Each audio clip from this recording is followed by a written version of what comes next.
اب دیکھتے ہیں کہ ملک عرب کے اقتصادی اور معاشی حالات کیسے تھے۔ ملک عرب میں دو طرح کی آبادی تھی۔ وہ لوگ جو شہروں، قصبوں اور دیہاتوں میں زندگی بسر کرتے تھے وہ حضری یا شہری کہلاتے تھے، اور وہ لوگ جن کا کوئی مستقل ٹھکانہ نہیں ہوتا وہ بدوی یا خانہ بدوش کہلاتے تھے، جو پانی اور چارے کی تلاش میں موسم سرما و گرما میں عرب کے مختلف علاقوں میں رہائش اختیار کرتے رہتے تھے۔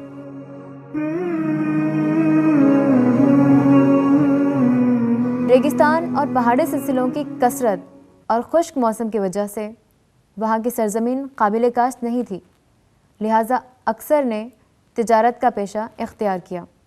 خود عرب صنعتی طور پر بہت پیچھے تھے، لہٰذا اپنے ملک کی بنی اشیاء کے علاوہ جنوبی ممالک کی اشیاء مثلاً جواہرات اور مسالہ جات وغیرہ کی تجارت شمالی ملکوں میں، اور اسی طرح عرب کے شمالی ملکوں کی اشیاء کی تجارت جنوبی ملکوں میں کیا کرتے تھے۔ اس طرح ان کی معیشت کا ایک بڑا حصہ تجارت پر مبنی تھا۔ اسی طرح جانور پالنا ان کا اہم معاشی ذریعہ تھا۔ ان جانوروں میں بھی وہ اونٹ پر بہت زیادہ انحصار کرتے تھے۔ اونٹ کا دودھ، بال اور چمڑا استعمال کرنے کے علاوہ طویل سفر بھی وہ اونٹ پر ہی کیا کرتے تھے، اسی لیے اونٹ کو ریگستانی جہاز بھی کہا جاتا ہے۔ اس کے علاوہ کچھ حصوں مثلاً طائف اور یمامہ جیسے علاقوں میں زراعت بھی ہوا کرتی تھی۔ دستکاری تو بہت کم تھی، لیکن ہر چھوٹے بڑے علاقے پر ایسے دستکار موجود تھے جن سے مقامی ضرورت پوری ہو جاتی تھی۔ مکہ میں لوہاری اور شراب سازی بڑے پیمانے پر ہوتی تھی۔ اسی طرح طائف میں بھی شراب سازی اور چمڑا سازی اتنے وسیع پیمانے پر ہوتی تھی کہ وہ ملک کے باہر بھی برآمد کی جاتی تھی۔ رہ گئی ملک کی وہ آبادی جو اس طرح کے مالی وسائل سے محروم تھی، وہ مزدوری کیا کرتے تھے۔ ان میں کچھ خادم، غلام یا کنیز بن جاتے، یا اجرت پر بکریاں چراتے، یا شہروں کے امیر طبقے کے نو مولودوں کو دودھ پلانے اور گاؤں کی تازی فضا میں پرورش کر کے اجرت حاصل کرتے تھے۔ ان مزدوروں میں مرد، عورتیں، بچے سبھی شامل تھے۔ تو ناظرین، یہ تھے عرب کے معاشی اور اقتصادی حالات۔ اب بات کرتے ہیں عرب کے سیاسی حالات پر۔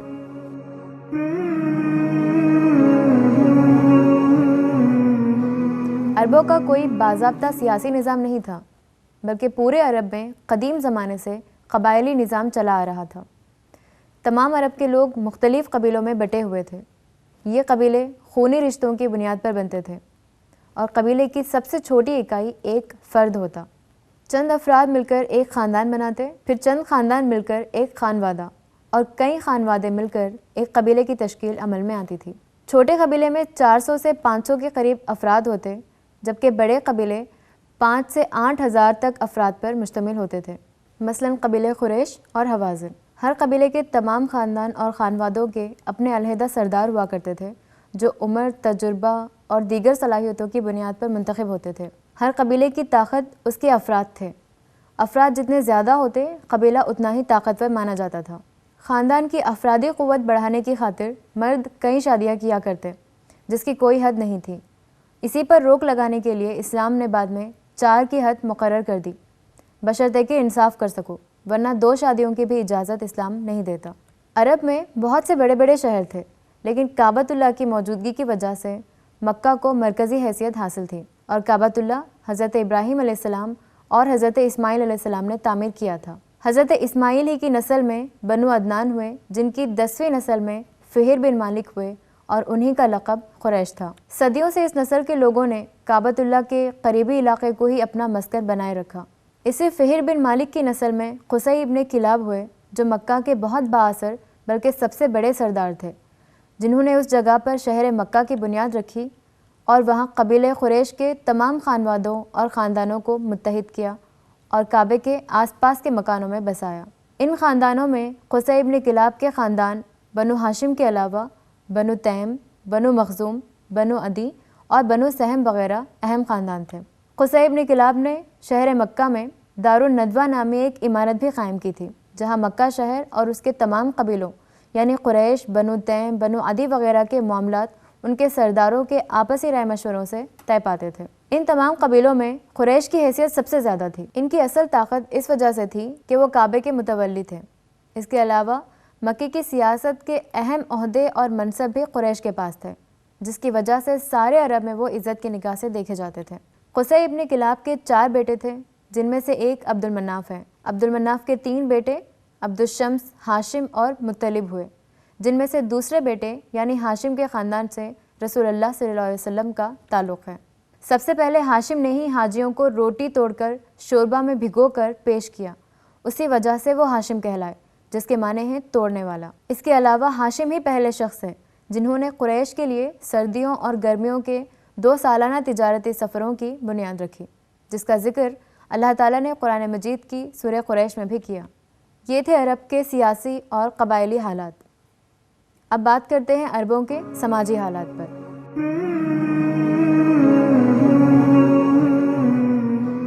جیسا کہ ہم نے دیکھا، عرب کے سماج میں شہری اور بدوی 2 طرح کے لوگ آباد تھے، البتہ بدویوں کی بنسبت شہری لوگ زیادہ مہذب تھے۔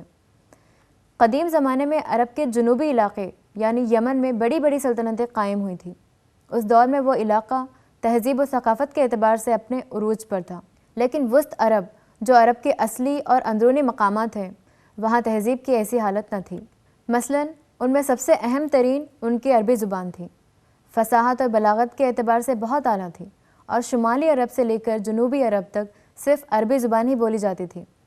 اس چیز نے ان میں لسانی اعتبار سے اتحاد پیدا کر دیا تھا، لیکن باوجود اس کے معاشرت اور تمدن سے متعلق چیزوں کے لیے عربی زبان میں بھی الفاظ نہیں تھے۔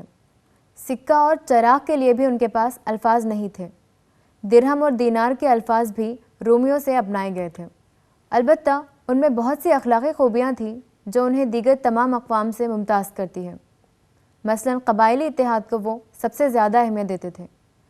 ہر قبیلے کے اپنے قوانین تھے اور ہر فرد اس کی پابندی کرتا تھا، اور اپنے قبیلے کی عزت اور عصمت کی خاطر اپنی جان تک قربان کر دیتا تھا۔ اس کے علاوہ فیاضی، سخاوت، عرب کے لوگوں کی فیاضی اور سخاوت بھی ضرب المثل تھی۔ حاتم طائی کا تعلق عرب ہی کے قبیلے بنو طے سے تھا، جو اپنی فیاضی اور سخاوت کے لیے مشہور ہے۔ مہمان نوازی میں بھی عرب کا کوئی ثانی نہیں تھا۔ کسی شخص کی کل جمع پونجی 1 اونٹ ہوتا تو وہ 1 اونٹ بھی مہمان کے آنے پر قربان کر دیتا تھا۔ شجاعت اور بہادری، تلوار بازی اور گھوڑ سواری، عہد اور وعدے کی پابندی، امانت داری، ایک دوسرے کی مدد کرنا اور سچ بولنا، یہ تمام عربوں کی ایسی خصوصیات تھیں کہ پوری دنیا میں اس کی مثال کہیں اور نہیں ملتی، اور یہ خوبیاں تمام عربوں میں مشترک تھیں۔ لیکن ان تمام خوبیوں کے علاوہ ان میں کچھ سنگین سماجی و اخلاقی برائیاں بھی پیدا ہو گئی تھیں۔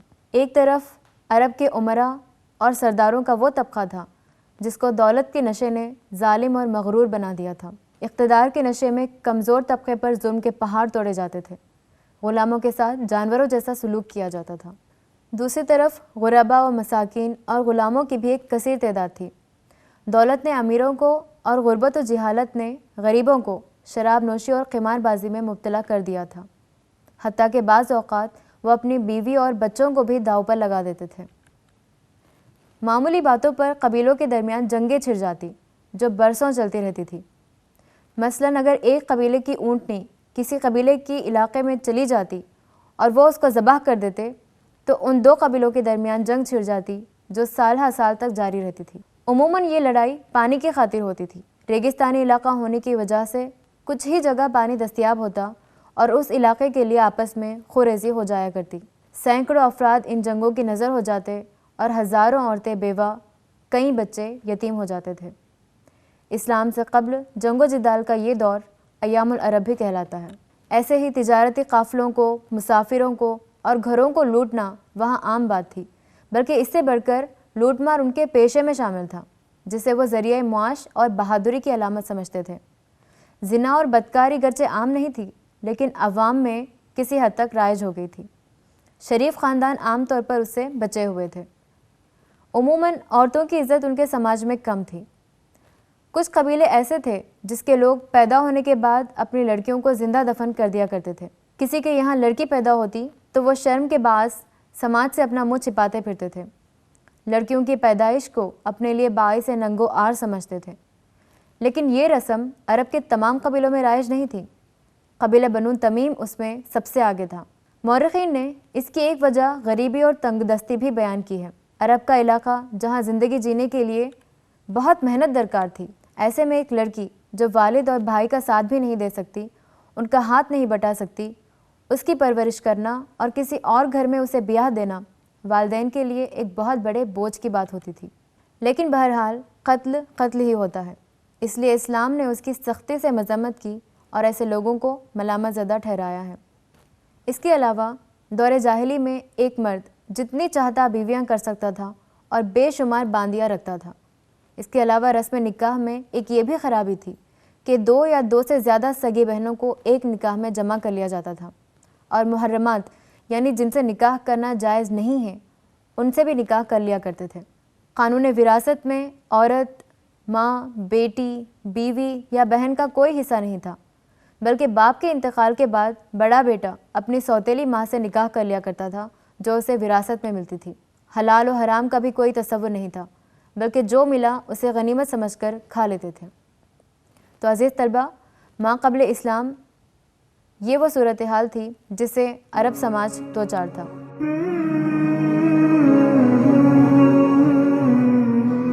اب بات کرتے ہیں عربوں کے مذہبی حالات پر۔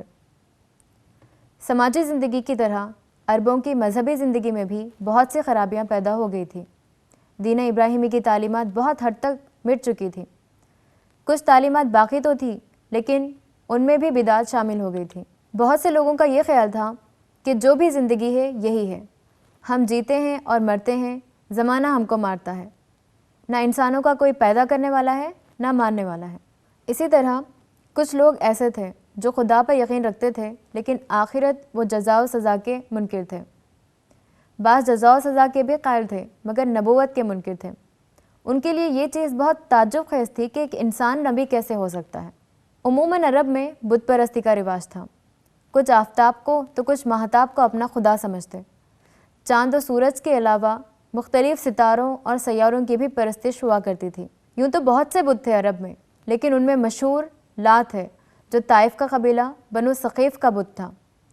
اسی طرح مکے کے قریش اور بنو کنانہ عزا کی عبادت کرتے تھے۔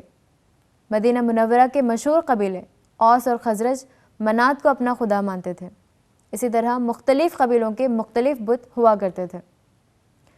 وہ بتوں کو اللہ سے قریب ہونے کا ذریعہ سمجھتے تھے، اسی لیے انہیں خوش کرنے کی خاطر ان بتوں پر چڑھاوے اور ذبیحے بھی قربان کیا کرتے تھے۔ یہ لوگ مشرکین کہلائے جو عرب میں کثیر تعداد میں موجود تھے۔ ان تمام میں سب سے بڑا بت حبل تھا جو کعبے کی چھت پر منصوب تھا۔ کسی بھی مشکل گھڑی میں وہ لوگ اسی سے مدد مانگتے تھے۔ کہا جاتا ہے کہ عرب میں بت پرستی کی ابتدا عمر بن لوحی نے کی۔ ایک دفعہ وہ شام کے کسی شہر گیا تھا جہاں بتوں کو پوجتے دیکھا۔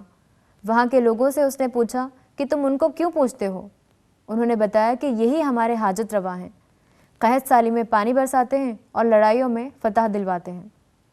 عمر نے ان میں سے چند بت لیے اور کعبے کے آس پاس قائم کر دیا۔ چونکہ کعبہ عرب کا مرکز تھا اور سب حج کرنے وہاں آیا کرتے تھے، لہٰذا دھیرے دھیرے یہ رسم قبیلوں میں بھی عام ہوتی گئی۔ کعبے میں ہر دن کے لیے ایک الگ بت کی پوجا ہونے لگی۔ اس طرح کل 360 بت خانہ کعبہ میں رکھے گئے۔ عرب کے لوگ گرچہ تقریباً بت پرست تھے، لیکن یہ اعتقاد ان میں کبھی نہیں گیا کہ اصلی خدا کوئی اور ہے اور وہی ہر چیز کا خالق ہے۔ اس خالق اکبر کو وہ اللہ کہتے تھے۔ چنانچہ کہیں کہیں ایسے صاحب بصیرت لوگ بھی تھے جو دین ابراہیمی یا دین حنیفی کے سچے پیروکار تھے، جن کی عقل اس چیز کا انکار کرتی تھی کہ عقل سمجھ رکھنے والا انسان ایک جامد شے کے آگے کیسے سر جھکا سکتا ہے۔ لہٰذا وہ کھلے طور پر بت پرستی کا انکار کرتے تھے۔ ان میں 4 حضرات کے نام نمایاں ہیں، جو ورقہ بن نوفل جو حضرت خدیجہ کے چچا زاد تھے، اس کے علاوہ حضرت عبداللہ بن جہش، زید بن عمر اور عثمان بن الحویرث مشہور ہیں۔ ان میں سے ورقہ بن نوفل نے سچائی کی تلاش میں عیسائی مذہب قبول کر لیا تھا اور مابقی نے اپنے آپ کو حضرت ابراہیم کا پیروکار قرار دیا۔ ان چاروں کا تعلق نبی کریم صلی اللہ علیہ وسلم کے ظہور سے صرف چند برس پہلے سے ہے۔ نہ صرف سرزمین عرب بلکہ پوری دنیا میں اس وقت خدائے واحد کا نام لینے والا کوئی نہیں تھا۔ اللہ کی سرزمین پر ظالموں کی حکومت اس وقت قائم ہو گئی تھی۔ یہ وہ حالات تھے جن میں محمد صلی اللہ علیہ وسلم کو رحمت للعالمین بنا کر پوری انسانیت کی رہنمائی کے لیے بھیجا گیا۔ عزیز طلبہ، آج کے سبق میں ہم نے سیکھا کہ اسلام سے قبل دور جاہلی کے حالات کیسے تھے۔ ملک عرب کے جغرافیائی حالات، سیاسی و قبائلی نظام، عرب سماج کی اخلاقی خوبیوں اور خامیوں کے ساتھ ساتھ عرب قوم کے مذہبی عقیدے کے بارے میں بھی ہم نے تفصیلی معلومات حاصل کی۔ مزید مطالعے کے لیے آپ اسکرین پر نمایاں کتابوں سے استفادہ کر سکتے ہیں۔ تاریخ اسلام پہلی جلد اکبر شاہ نجیب آبادی، تاریخ تہذیب اسلامی پہلی جلد پروفیسر یاسین مظہر صدیقی، تاریخ الامت پہلی جلد محمد اسلم جیراج پوری اور تاریخ اسلام پہلی جلد شاہ معین الدین ندوی۔ اس ٹاپک پر مزید معلومات کے لیے آپ اس پتے پر بھی رابطہ قائم کر سکتے ہیں۔